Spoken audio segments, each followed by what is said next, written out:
Rise up!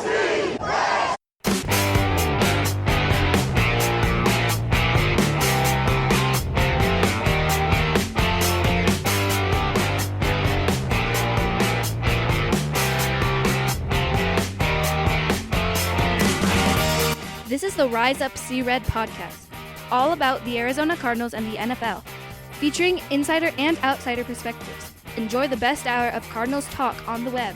Now here are your hosts, Jess Root and Seth Cox.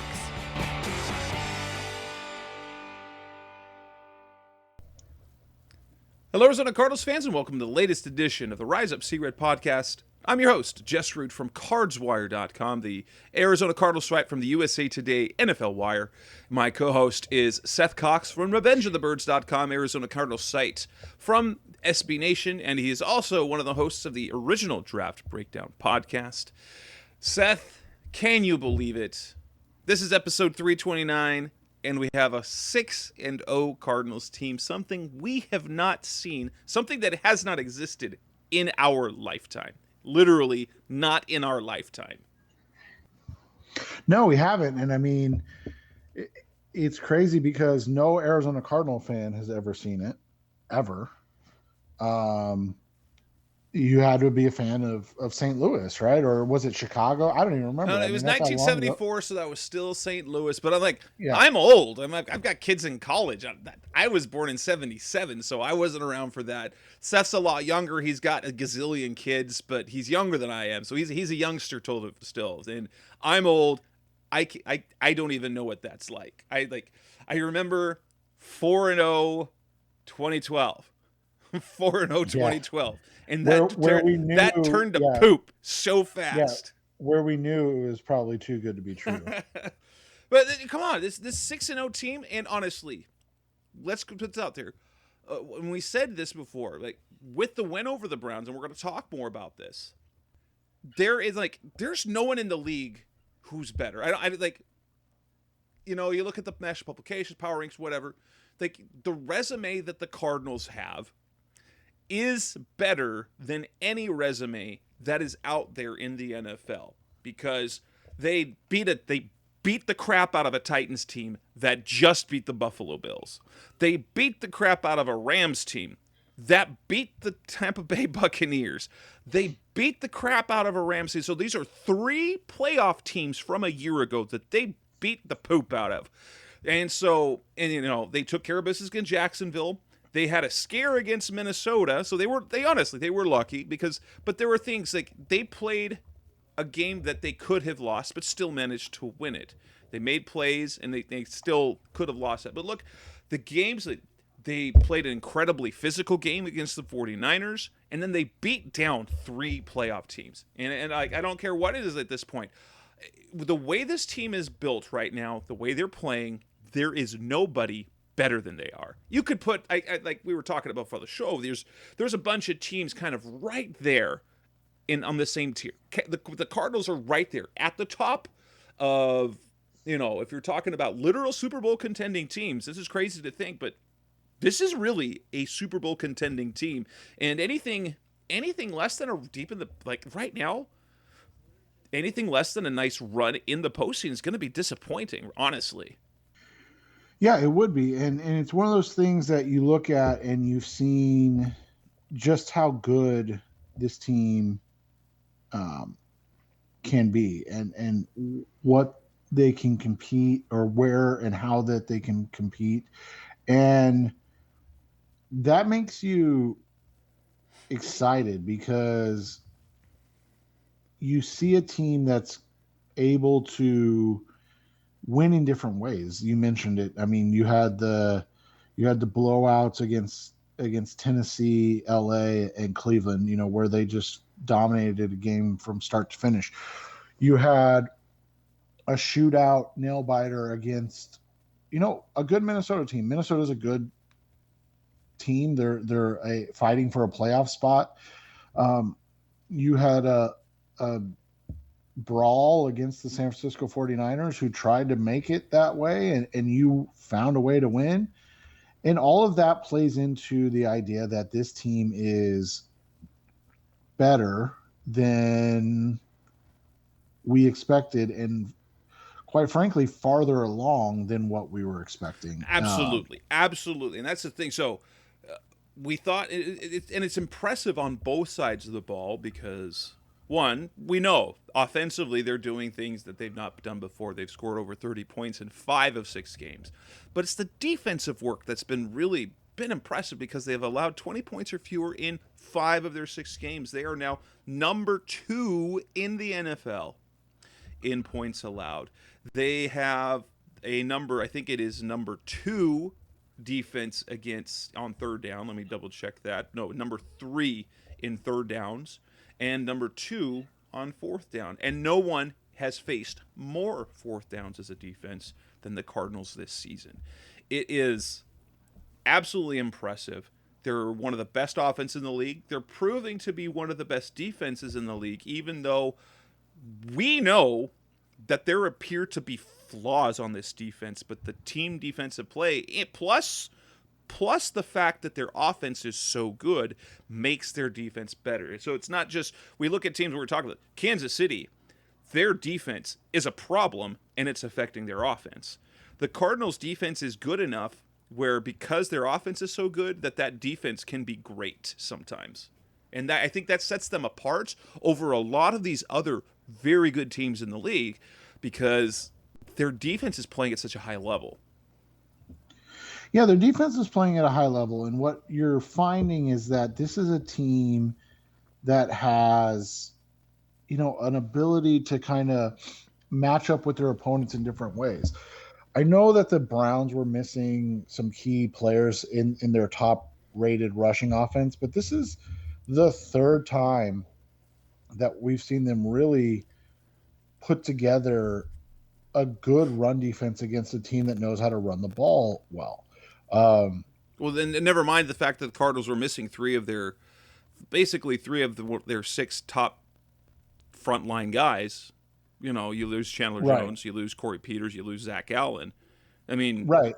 And so when you look at it, we were talking about it, joking about it. I tweeted about it as a joke. I mean, every week, what the Cardinals did in week 1 against Derrick Henry becomes more and more impressive when he's putting up 130 yards rushing per game. That's after that's after a 58-yard performance in week 1. That includes a 58-yard performance against the Cardinals. Like, think about that. Like, the Cardinals were so good that even though that Derrick Henry is still averaging 130 yards per game, it's insane. And so, yeah, I mean, when you just look at it from that perspective, you see that this team has the ability to play that down and dirty. They can get in the trenches and really fight and win that, battle. And like we said, we know what their offense can do and how dominant it can be. And that's kind of what we've expected. And they've done it pretty much every week, except the one against the 49ers, where, I mean, and even then, they never trailed.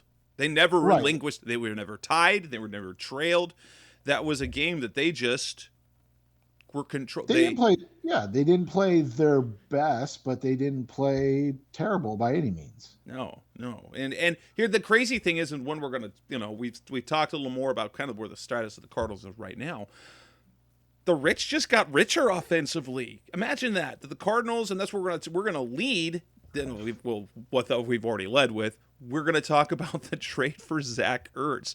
So these riches that they have on offense has just gotten better, and we're going to talk about. So let's talk about the Zach Ertz trade. We're going to talk about the win over the Browns.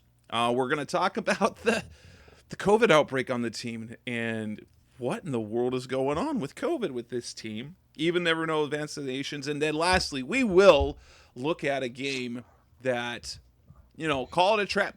We might call it a trap game. I don't think it's a trap game. We're going to look at their abysmal opponent that they have coming up this week at home, the Houston Texans. So let's, first of all, I don't know about you.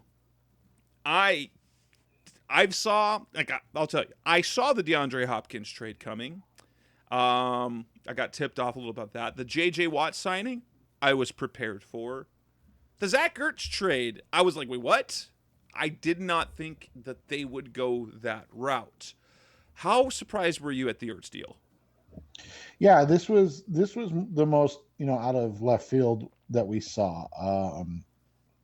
And the reason why is because, everything we had heard is that they were all in for this year, but it was going to be tough to get a guy like Ertz because it was tough from the Philadelphia side.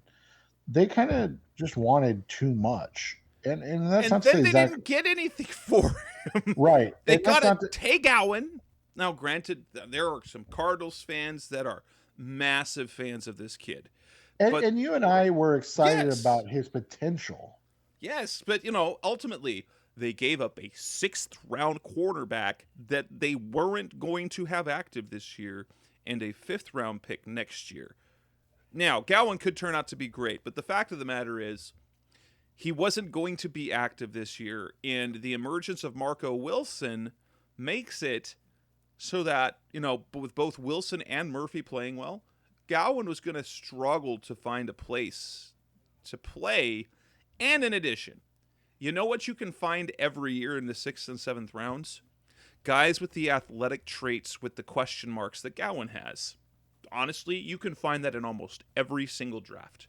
Yeah.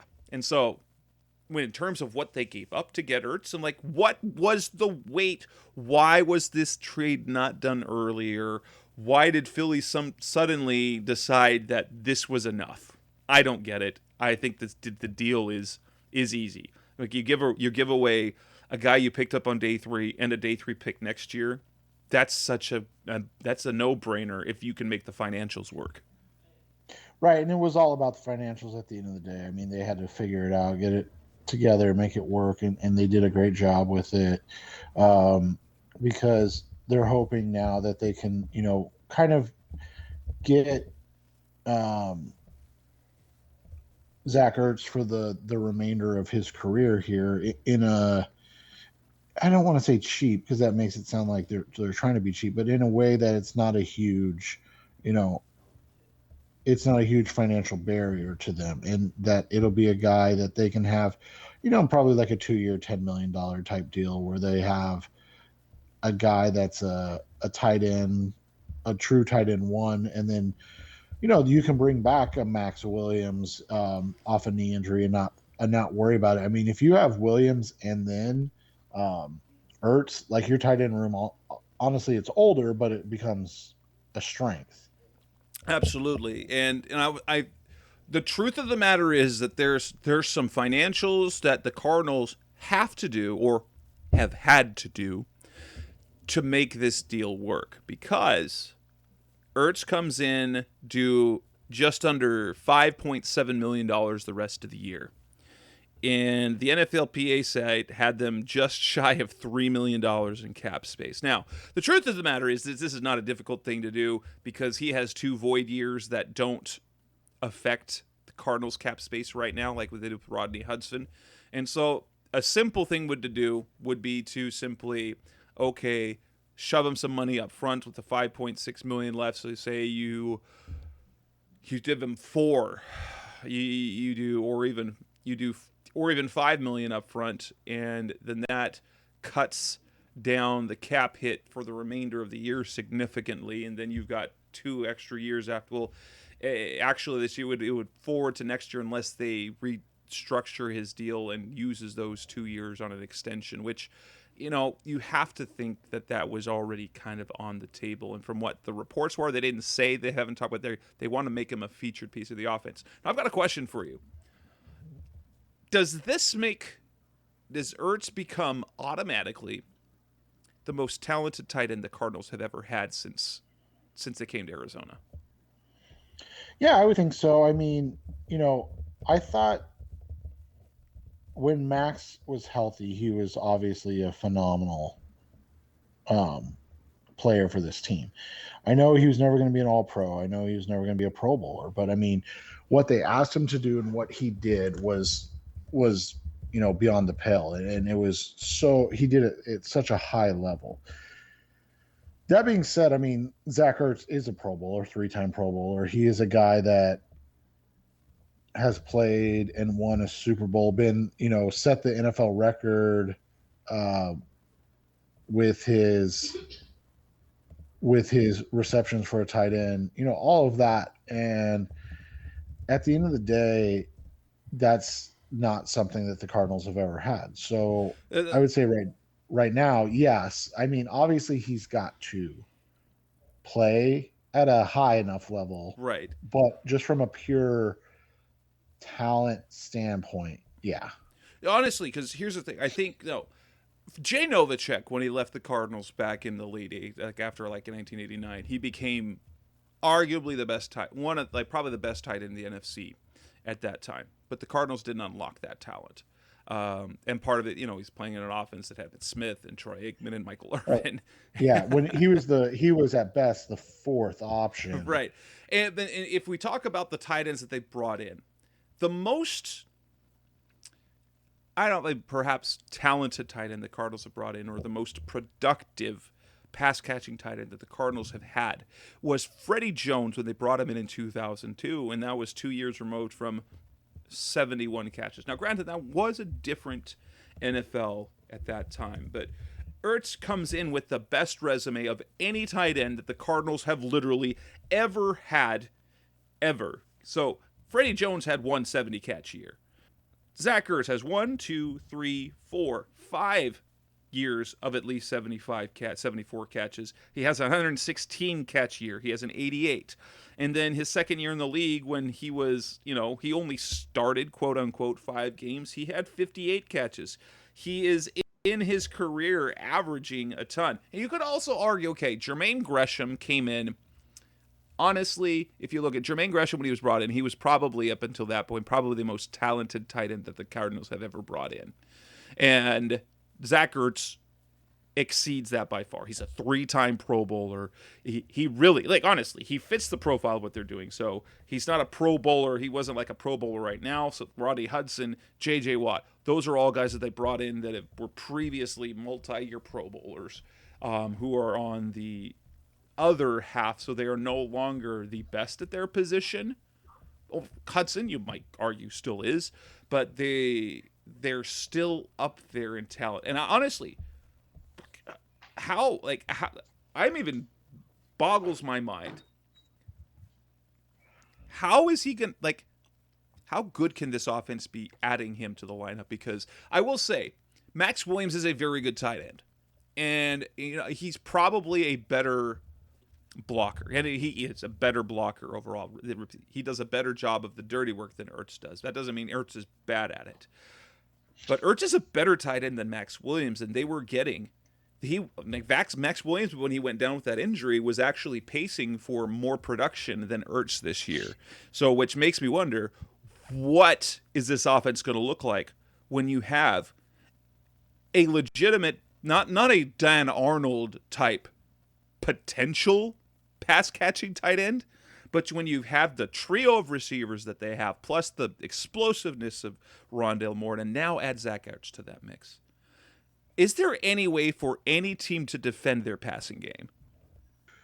No. I mean, it's tough to say yes, but it's also tough to say that it's unstoppable, because we've seen, unstoppable offenses can be controlled on defense with great pass rush. And that's really what it'll boil down to, is if other teams can rush the quarterback with 4 and drop 7 into coverage, that makes it really difficult. The question is, what teams in the NFL can do that? I mean, we know Tampa Bay did it last year very well against Kansas City, but they're a little different this year. They're banged up. They're just not quite and healthy. Part of the reason they're able to get home better on this, because their secondary was so good last year. Now it was a perfect marriage of pass rush and secondary. Now they do have the great interior presence of Vita Vea. They do have some great edge rushers on the outside, but we've also seen some great edge rushers. Let's take the Cleveland game just for example. Myles Garrett, yes, he wasn't 100%. The best And Jadeveon Clowney's playing at the highest level of his career. and DJ Humphries handled Myles Garrett quite well. And that's, Clowney always gives the Cardinals a little trouble, but he's also not a pure pass rusher. Interesting about Clowney, he is a absolute beast as an edge defender without the sack production, because he does a lot of things in the run game, just disrupting things, but for some reason just never is productive in the sack department. But the Cardinals handled that quite well. They handled the 49ers edge rush, which they have a very good group of edge rushers. Very good. They had a couple of hiccups there against the 49ers, but they have held up against some of the very good defenses that they could face this year in terms of up front. Well, and that's what it comes down to. You can only play the teams that are in front of you. And the fact that they're playing at such a high level, that's all you can ask for. If they were playing the Houston Texans and the Miami Dolphins and the New York Jets, that's a little different, right? But if they were winning, they're not as fortunate. Well, they're 2012, for example, Bills, in 2012, when they won their first 4 games of the year, it seemed like a little like smoke and mirrors. They were winning tough games, but it didn't feel. But the Cardinals are blowing the doors off of teams right now. No one is stopping them, honestly, offensively, and then defensively, they're being great, especially in metrics that matter: points allowed, third down, fourth down, and creating turnovers. Aside from rushing yards allowed, and I'll tell you this, if you allow a lot of rushing yards, if you don't stop them, if you have a bad yards per carry, it doesn't really matter when you're up by 10 to 17 points, because you know what teams stop doing? They stop running the ball. Yeah, and that's something that people don't understand is that, I'm not going to say that they're doing it on purpose. I'm not going to say that but they're inviting teams to try and run the football consistently, and their teams are struggling to do it. And it's a balance. I'll say that. I'm not sure that it's always the safest thing to do to really invite that in, but at the same time, when you look at the success that they're having, on third down, on fourth down, when you look at their, the defense, the scoring defense, like all of that makes a huge difference. And when you look at the fact that they get consistent pressure on the quarterback, they force a lot of turnovers. Those are all things that matter. Turnovers and scoring defense are really the two most important things. Yes. Yards are important. Don't get us wrong. When you give enough teams enough chances in the red zone, they're going to make you pay at some point. Third down, red zone, turnovers. That's really the 3 most important metrics that a defense can have. And I've said this all along. I think eventually teams are going to start kicking the field goals that they're passing up right now. But for the most part, the Cardinals, again, cannot control what other teams are doing. And the fact that they're getting the stops on fourth down is, that's all you can ask of them. If those teams take the field goals and, get 3 extra points in games, does it change the outcome? Probably not. But at the same time, that's what those teams are choosing to do. And the Cardinals can, again, only deal with what other teams do or what other teams have or what's in front of them. And when they choose to pass on points, the Cardinals are taking advantage of it. Coming up next on the Rise of C-Red podcast, the best hour of Cardinals talk on the web. let's talk a little bit about this weird stuff. And I'm not a fan. I'm not a fan, but of writing about non-football stuff on my football site, and COVID is one of those things, and yet we're having to talk about it. So let's talk about what happened last week with COVID and the team. What do we have to think about that moving forward? That's coming up next on Rise Up C-Red. We're back on the Rise Up C-Red podcast, the best hour of Cardinals talk on the web. COVID, this is a team that's fully vaccinated. I don't understand what's going on with this team with COVID. They had one of the highest, I think they've had the most COVID cases this year. Now, granted, they were one of the lowest had the lowest vaccination rates entering training camp, but then they got to 100%. And it just is pop. There's one pops here, one pops there. And then this week was the big one. Chandler Jones goes down early in the week. Then we hear about 2 staffers. We didn't hear those names. Then on Friday, Zach Allen. Then it was Cliff Kingsbury. Then it was Steve Kine. And then Sunday morning, it was Corey Peters. And these are players who are fully vaccinated. And now we go back, at least I think for this week, to extreme protocols, masking, distancing, until they can get things under control without any more positive tests before they can go back to the lessened thing. And I don't know about you, it feels very frustrating to me that that when they've done what they're supposed to do, they've gotten themselves vaccinated, that they're missing games, it's really frustrating as a fan because, last year when there were no vaccinations and they're having the strict protocols, the Cardinals were not nearly affected. Fitz got it, Byron Murphy got it, and then it was a couple of Devon Kennard, Christian Kirk at the end of the year. But it didn't seem to be such a deal. And for me, it's just frustrating as heck because it felt like we had gotten past this point. And yet now when everyone's done the things that they're supposed to do, it's hitting them and it put them in a really, really bad situation. The fact that, Chandler Jones, one thing, we knew that early in the week, but to lose 2 defensive linemen the last 2 days, lose your head coach after all the game planning had been, so all the gaming planning had already been done, and then they lose Kingsbury. I don't know. I don't know if there's a solution to that, or I just want to rant about this, but what in the world? It seems like everything that's going right for the Cardinals, and it's like, then we throw this into the mix, and the Cardinals managed to still even beat COVID in that sense, because they won a game when they had everything going against them. Yeah, and I think that is big for them.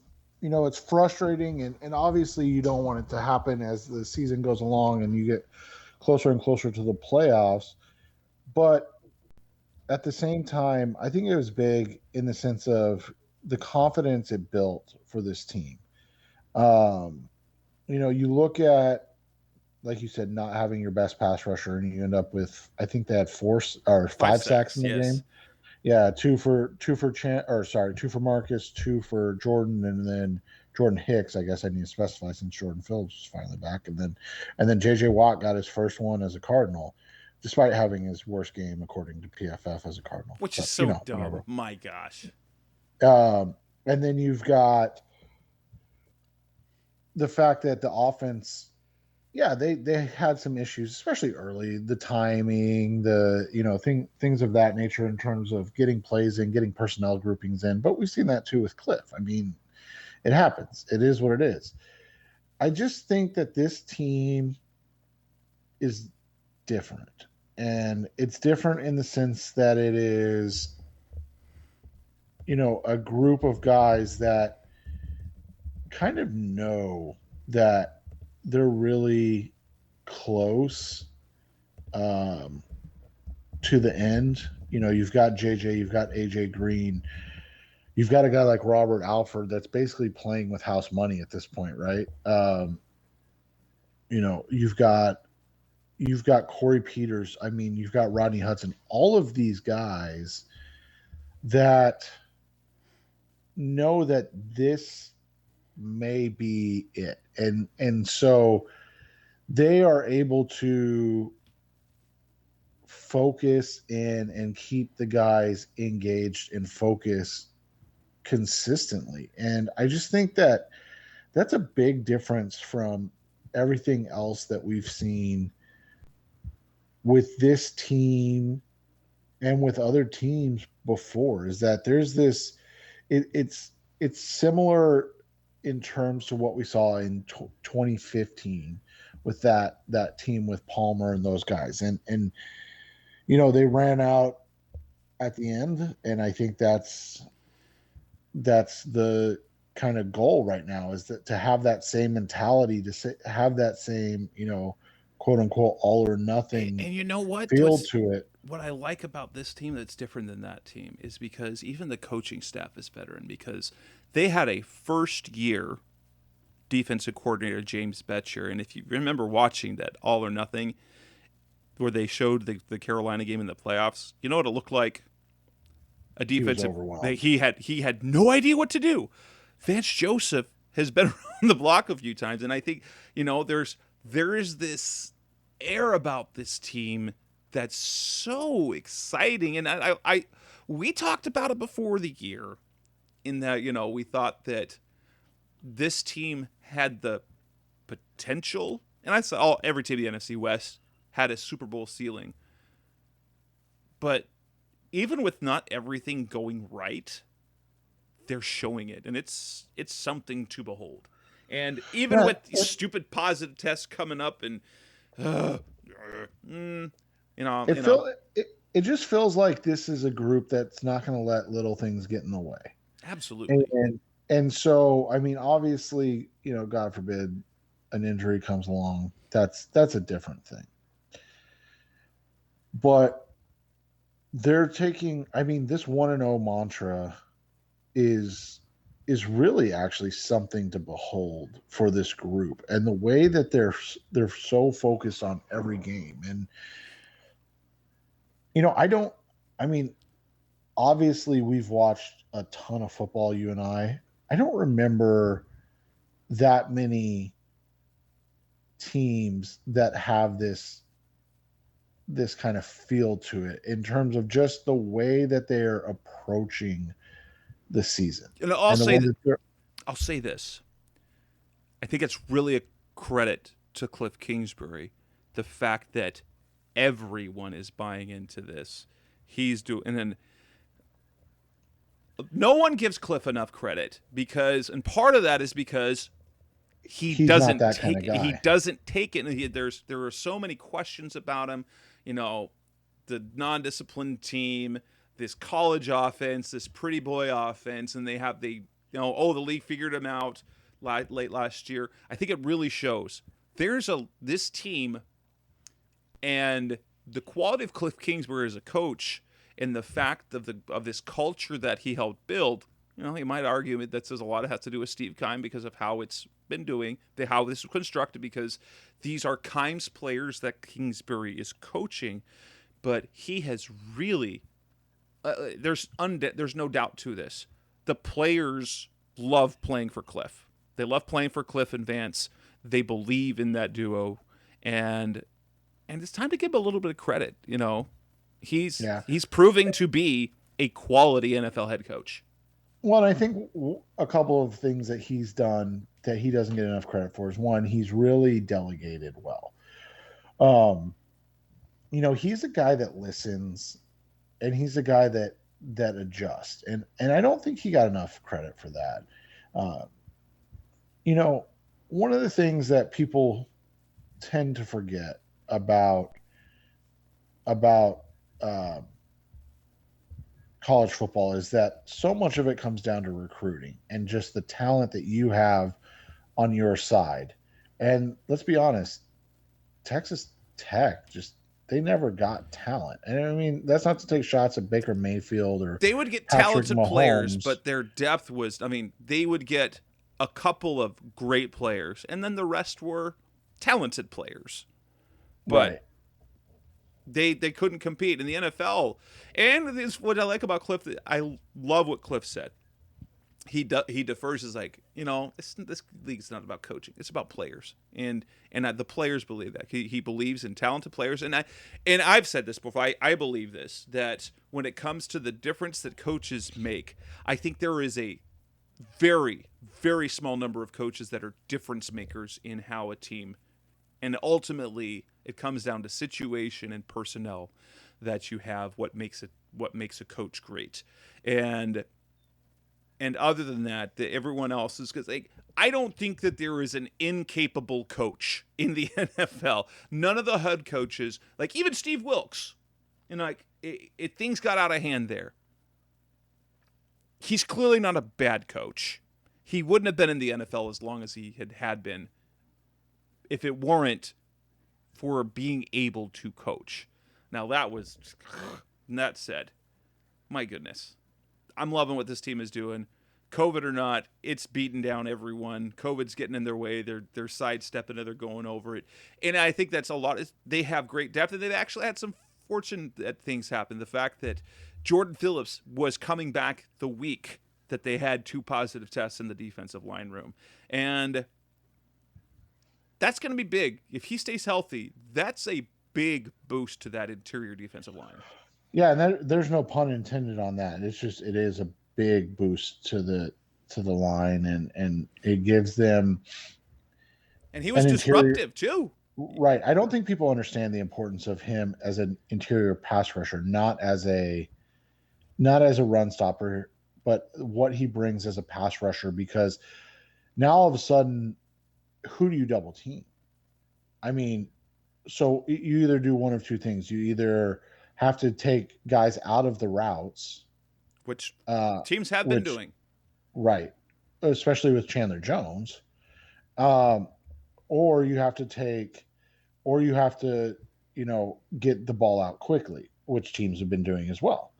And so, but as the game goes on and you get into 3rd and 7 plus, those situations, you end up having to figure out how to get through against guys like, against all these guys. And that's the big thing. So when you look at it, I think that the Phillips coming back is just going to strengthen this entire team and make them even more dominant against the pass. Now, I'm not going to say this is going to improve the run defense. I want people to understand that. Jordan Phillips, while he is a massive, massive body, he has never been a great run defender. And I'm not expecting him to come in and do just that, for the Cardinals. What I am expecting him to do is continue to create interior pressure and give the Cardinals a guy that allows them to really push the envelope against, defenses or against offenses, excuse me. Well, let's move on and actually we've managed to start on our topics and steer clear of them, but let's move on and talk specifically about the game. Coming next on the Rise of C-Red podcast, the best our Cardinals talk on the web, we'll come back and talk about our reactions, good and bad, anything that we can take away from that win over the Browns. That's coming next on Rise of C-Red. We're back on the Rise of C-Red podcast, the best our Cardinals talk on the web. The Cardinals pick up a 37-14 beatdown of the Cleveland Browns. The Cardinals were fortunate that, they were banged up. The Browns were banged up. They didn't have Nick Chubb. They didn't have either of their starting tackles. But the Cardinals also didn't have Chandler Jones. They didn't have Zach Allen. They didn't have Corey Peters, and they lost Rashard Lawrence early in that game. And so take all that into consideration, and then you have what should be and here's the thing, that Cleveland defense, believe it or not, even after what the Cardinals did, is ranked number 2 in yards allowed this season. And they were the number 1 rushing attack. They were number 2 and still are number 2 overall defense. And the Cardinals just shredded them and just picked them apart went the ball down the field. They were strong against the run early. They ended up nearly doubling the rushing output of the Browns, and yes, there were injuries. Odell Beckham got banged up in that game, and Jarvis Landry wasn't back, and then Kareem Hunt got injured late in the game. But by then it didn't matter, and that was even. So, honestly, it came down to defensively. There was one drive and one play, and then the rest of the game they were dominant. Yeah, they were, and that's what that was what was so impressive to me. And I had a comment after the game that I just do our brief game recap that we all do, and wrote down what happened, and just mentioned the Cardinals completely shut down the number one rushing tech in the NFL. And somebody was like, well, you didn't mention that they were without their two starting tackles and their starting running back. And I was like, well, that was something that we talked about all week, that these were things to watch. And in two articles on game day, we mentioned that, right? Like those guys were out. So that was known coming into it. And two, what you're supposed to do if you're a good team when you have an opportunity to shut down or play against a team that is missing their best players is beat them. And in the past, the Cardinals have not done that. They'll let teams hang around. They'll dink around, and they'll let Kyle Allen throw 4 touchdown passes against them, or they'll let Landry Jones come in, and after Michael Vick gets hurt, and then Landry Jones comes in and picks them apart for a couple of touchdowns, and then they're left, wait, what? And then they lose. This team. Think about it. Even that San Francisco game. I mean, they're facing a rookie quarterback in his first start. C.J. Beathard, and then John Wolford. Yeah, I mean, that's what I'm saying. Like, I get that the Browns were missing people. It's really hard to beat a team that bad in the NFL. I mean, it is really hard to beat a team, and they're making it look easy. And they're doing it against good teams. That is, they've done that to 3 playoff teams from a year ago. Yeah, and so when you look at it from that perspective, like, I don't care very much what guys are out on the other team. When that team loses by, 4 scores, it doesn't matter. I mean, it doesn't matter who's missing, because it's really hard to lose by 4 touchdowns or by 4 scores in the NFL. Yeah, it's absurd. And so for a team like the Cardinals, who it just seems like every week there are people that want to make excuses for their winning. And the reality is, I think they're 4th or 6th in strength of schedule so far this season. I mean, they're playing good football teams. The only bad football team that they played is the Jacksonville Jaguars and the Houston Texans this week. So right. But that's what I'm saying. In their 6-0 start, the only bad team that they've really played is the Jaguars. Right. Go through the schedule. The Tennessee Titans were a playoff team a year ago. They're expected to be the best team in their division.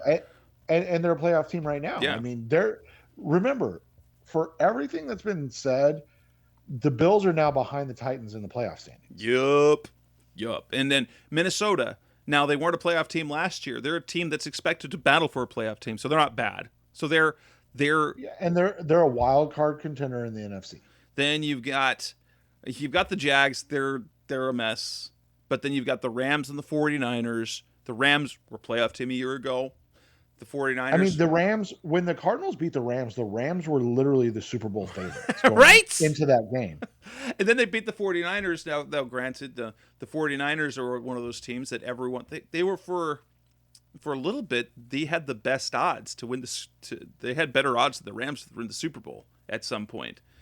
And they took care of them. Then you've got the Browns. The Browns were, and I believed, should be coming into this year in terms of talent, right up there with the Chiefs, Ravens, and Bills. Honestly, and they have just on these good teams, they are dominating. Like they're blowing them out, they're controlling them early, they're putting points on the board, they're taking the ball away, and they're not letting them get back in it. It is something to watch. And it's just something that you don't see very often. I mean, to your point, you just don't see teams beat down other teams like that. Like it's not something that happens. It's not something that we've really, quite frankly, ever seen from the Arizona Cardinals. And so when you look at it from that perspective, it's impressive. You saw a balanced offensive attack. You saw 3 receivers score 4 touchdowns. You saw a defense force a ton of turnovers, get sacks, stop third downs and fourth downs, and all of that is how you win football games. You and I were talking about it a bit off the air. The Arizona Cardinals could have 3 receivers that go for 1,000 yards this season. AJ Green is playing at that high of a level, and Christian Kirk is, when he's producing in big games, when he's having big games, he's producing at that high level. And then Hop is really, really close to being just right on pace for 1,100 yards.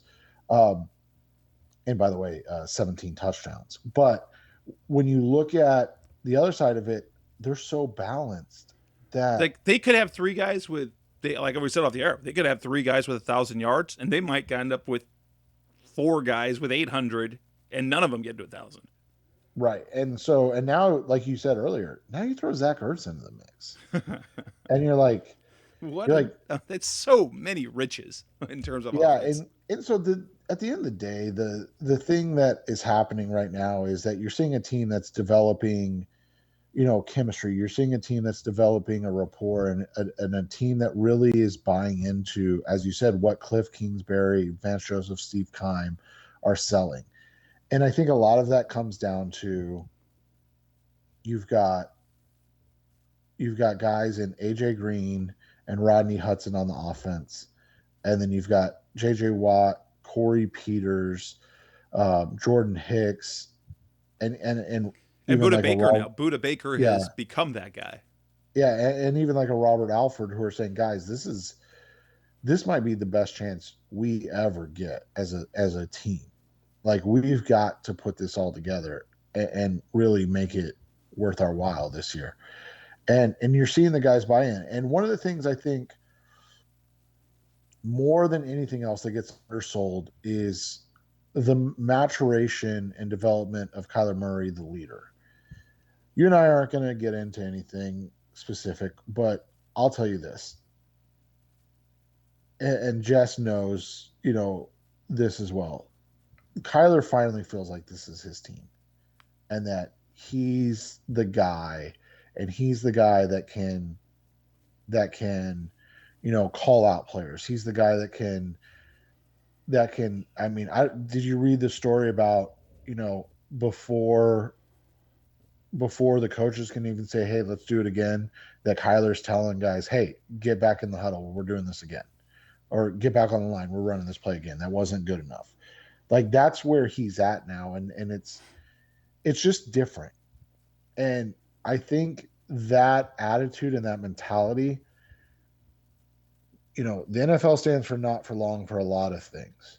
And whether or not this is a, 10-year type of relationship like, Aaron Rodgers and Mike McCarthy had, or whatever, that's to be seen. But the reality is, right now, the way that they're playing and how they're taking care of their business every single week is good enough to play and contend for a Super Bowl. And that's what matters right now. Absolutely. And Kyler, as we saw him, he's a gamer. So he gets up for these big challenges and he makes plays. And it's real fun to watch him play because he's look, he is far from a perfect quarterback. Let's be honest. There are still things that he's doing that are not perfect. Like you watch Tom Brady, he'll have bad games, but it feels like everything he does is perfect. Aaron Rodgers, seems like everything he does is perfect. Like he doesn't make bad decisions. There'll be sometimes bad things happen, but then Kyler, he's producing at an MVP level, and he's not even at his ceiling yet. That's the crazy thing. He's improving and continuing to improve, and it's wonderful because for him, winning is the norm and is the expectation, and it's really refreshing to see that before an organization that hasn't had that as the norm. He expects it.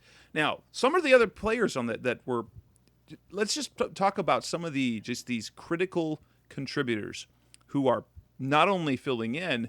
Robert Alford, what a great story he's been this year. Now, he did start a little slowly. He's playing some great ball right now. Max Garcia playing really well for Rodney Hudson. And these are guys that we didn't. Oh, who would have thought that Max Garcia would have been a difference maker this year? I certainly did. Robert Alford, no one counted on. We said it was a good idea to re-sign him because he's been in the system for a long time, and there is if you brought him back cheap, there is a potential for being an above average starter, and he's been that. That's what made this past defense has just been so good because they're getting clean play from the secondary. Aside from the Byron Murphy busted coverage against the Minnesota Vikings for that flea flicker touchdown, you know what they haven't had? You don't see busts in coverage at all. No, you don't. And what you see is a team that, again, to your point, is playing at a level that allows them to, really compete. And part of that is these guys that we didn't expect much from.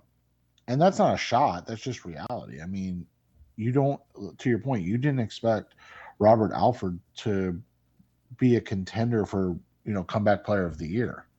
Now, he's not going to win because Dak Prescott's playing out of his freaking mind. But he's going to be one of the guys that's considered for the award. You didn't expect to have, a guy like Jordan Hicks come out and play at a high level with all the drama that was going on during the offseason. It was like, oh, geez, can we just get to football?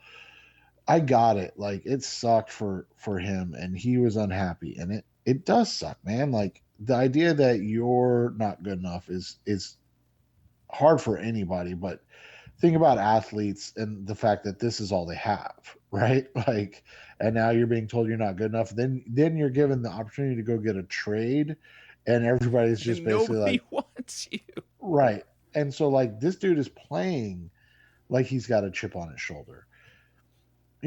We've talked about Christian Kirk a lot on this podcast, and just how the fact that he's just never taken the step to be that true number two. And that's, again, that's not a shot at Kirk.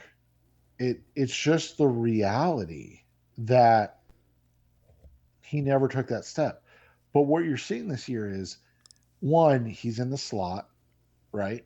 And that's probably where he should have been all along. And two, when he's the third guy, and I know this sounds stupid to say, but like, he is so much better than third cornerbacks that it just makes so much sense that he's having this kind of career year and a contract year, because he's the third guy. Like, they don't need him to be the one. They don't need him to be the heir apparent to Larry Fitzgerald. They just need him in certain times to make plays in one-on-one situations, and he's doing it with ease. And so, like, to your point, when you're talking about all of these guys, it's just so different than what we've seen in the past. But also, to your point, the reality is when you are a team that wins a Super Bowl or that competes for a Super Bowl, you have, I'll go to the Tampa Bay Buccaneers, roster last year. You have the Scotty Millers, right? Like the you've got the Shaq Barretts. You've got all of those guys that don't get all the pub, the Ronald Joneses and things of that nature. Um, you think about all of those guys, and those are the teams that end up playing, at a high level, the Cameron Brates and those guys. And then when your superstars play like superstars, that's expected, right? Like nobody's shocked that Byron or that Buda Baker's an all pro. But you're shocked that you're getting not just competent play, but high level play from Robert Alford. That JJ Watt's still one of the best defensive linemen in the NFL. I mean, holy cow, the last 3 games, this guy looks like it's 2014 again. And all of that is what is needed when you talk about a championship quality team. And that's what you're seeing for the Arizona Cardinals. And it's different, man. It's not something we've seen before. And like, at least since 2015, when you look at the 2016 season, you had great players playing great, and then guys that needed to step up not stepping up, right? And like your kicker and these other positions. And now you're just getting great play from guys that are just contributors, and that is the difference in between being a team that's competing for a championship and a team that's just trying to make the playoffs. Coming up next on the Rise Up See Red podcast, the best of Cardinals talk on the web. Let's wrap this up talking about their game this week against the Houston Texans. Our preview, our predictions. That's coming next on Rise Up See Red. We're back on the Rise Up See Red podcast, the best of Cardinals talk on the web. The Cardinals face the Houston Texans this weekend. They are 1-5 and look absolutely terrible. And they're getting rid of all their good players. They still have Tyrod Taylor sitting on IR. It sounds day to day. We will know. We might not. By the time that you listen to this show, we might know if the plan is if he's been designated for return. So as of right now, Tuesday night, it looks like Davis Mills is going to start for the Texans against the Cardinals. They are averaging 15 points a game. Second worst offense in the league in that sense. They're giving up nearly 29 points a game. And if you look at that offensively, they're almost all their production this season has come in one game when they beat the Jacksonville Jaguars 37-21. And that happened with Tyrod Taylor, quarterback, who is a competent, above-average quarterback in the NFL. They put up 21 against the Browns, lost by 10. They put up 22 against the Patriots, but in 3 of their games, they scored 9, 0, and 3. And 3 was last week. And so this is a team that struggles offensively, that struggles defensively. They've allowed 25 points or more in 4 of their 6 games. They've allowed 30 or more in 3 of their games. They have allowed 40 to the Bills. They turned the ball over a lot. They have 9 turnovers in their last 3 games. And they've taken the ball away 8 times this year, but 3 of those came against the bad Jaguars. They don't do anything well. It doesn't seem. Not anything. No, and it's one of those games where everybody wants to go, oh, it's a trap game. They've got to come out and really focus. And I agree, they do need to come out and really. But I'm not worried about it. Focus, but they need to come out and just completely shut down any idea that this is a trap game.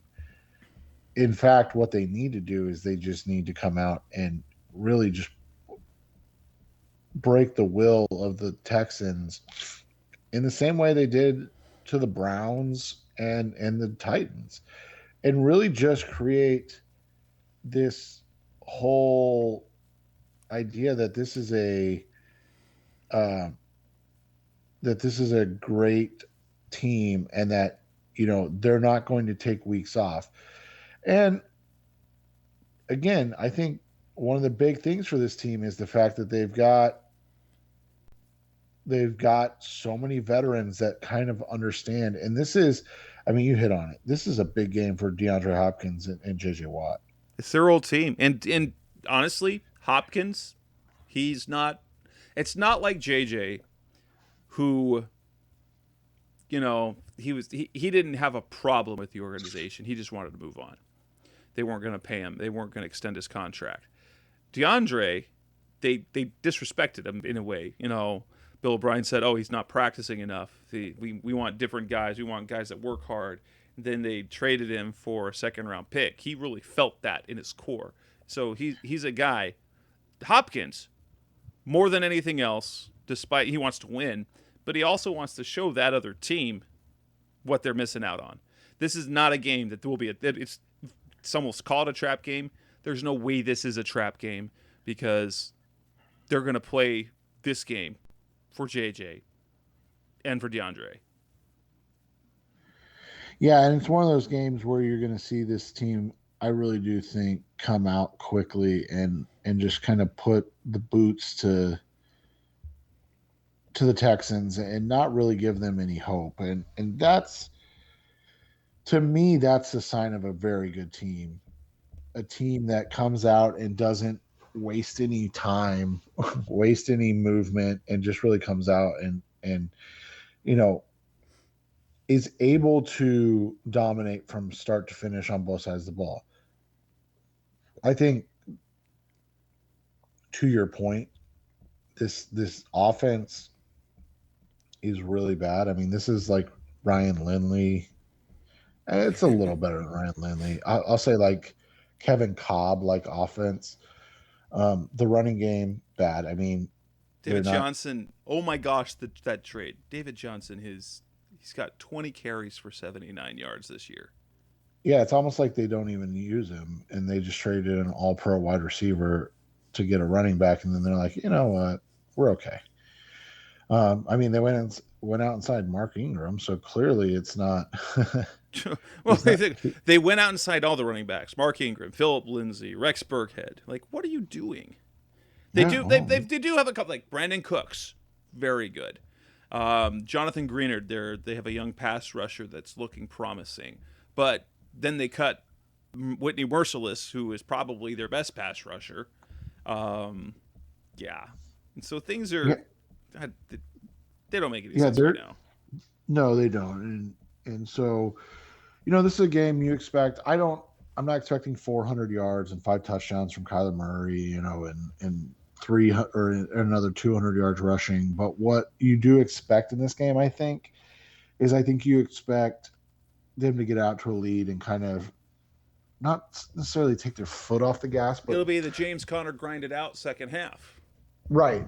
I think James Conner's probably going to set his Arizona Cardinal record for rushing attempts.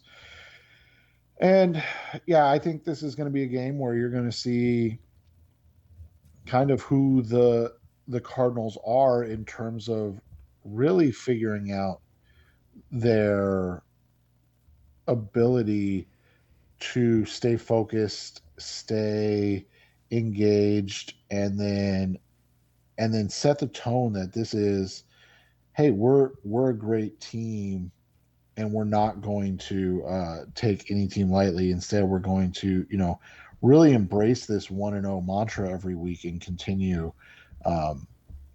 to dominate and bad teams, and then play well against good teams. And I expect a blow. I expect this game to be a blowout. I think they will jump out early. I think they will force turnovers. I think they're going to feast on Davis Mills. No, because here's another. They don't have Laramie Tunsil in the lineup, so it'd be fantastic if we get Chandler Jones back into the lineup. Face a backup tackle. I mean, I know you shouldn't feel bad, but like, we've been Cardinals fans for so long. Doesn't it feel kind of guilty to be on the other side of this thing? No. Nope. Not at all. Not at all. Not at all. Considering some of the just in recent history, because we experienced 2018. That was so bad. What the Texans are basically right now, the 2018 Cardinals. And the Cardinals managed to win 3 games. They beat the 49ers twice. Didn't make any sense at all. But I think this game is going to be over quickly, and even if they get a whiff of a little bit of success offensively, I think the Cardinals, and they have a 17.5-point spread. That's unheard of for the Cardinals. I think they covered. I don't think it's going to be the question. This is going to be a 3-touchdown win. They're going to win 37-13. Yeah, I hope you're right. I'm going to go a little less. I'm going to say 31 to 14. I think the Texans get them on the hook.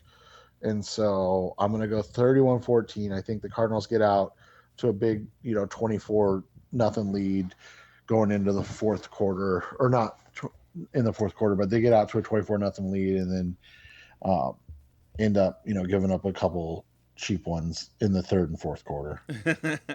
I expect a big game from Kyler Murray, though the way they have to do it, it might end up being on the ground.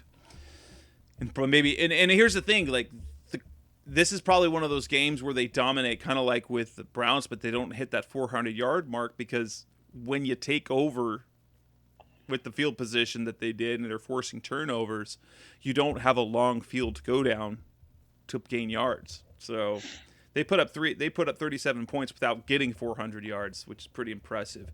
But yeah, this is kind of look at the yard totals that the Colts that the Texans are getting off. They gave up 395 to the Jags, 355 to the Browns, 407 to the Panthers, 450 to the Bills, 352 to the Patriots, and 388 to the Colts. So they've only allowed over 400 yards twice, but they've been in the upper 350s. They've been above 350 every single week. And their offensive output, actually, they put up 449 in week 1. They put up over 300 3 times, but then there's 2. They were under 200 in that Bills game. 109 total yards and 5 turnovers. That's the type of game I want to see, honestly. That, if the Cardinals are that good, which we think, what they've proven to be this year, they are going to put a beat down on this team, and we might get an entire quarter of Colt McCoy, and that'll be beautiful. And even if the game, to your point, even if the game's 37-14, even if it's the same type of score and all of that from the Cleveland Browns game, that's a great performance. Yep.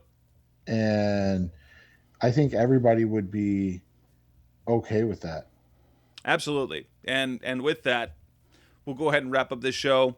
We've got a short week next week, so we will still have a show. We'll be talking about those 7-0 Cardinals, previewing that Green Bay game. So the show will drop on Wednesday during the day, and then the Cardinals play on Thursday with the long bye.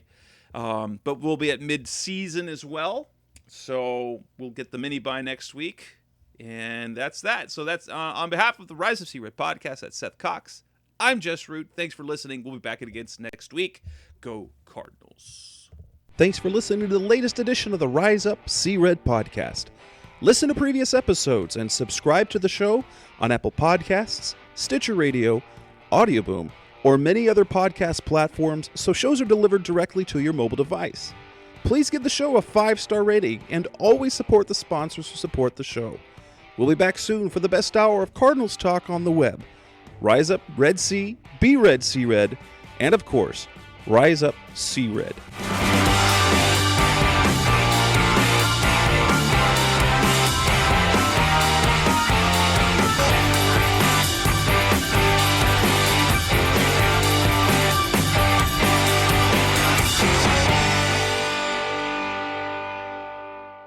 Rise!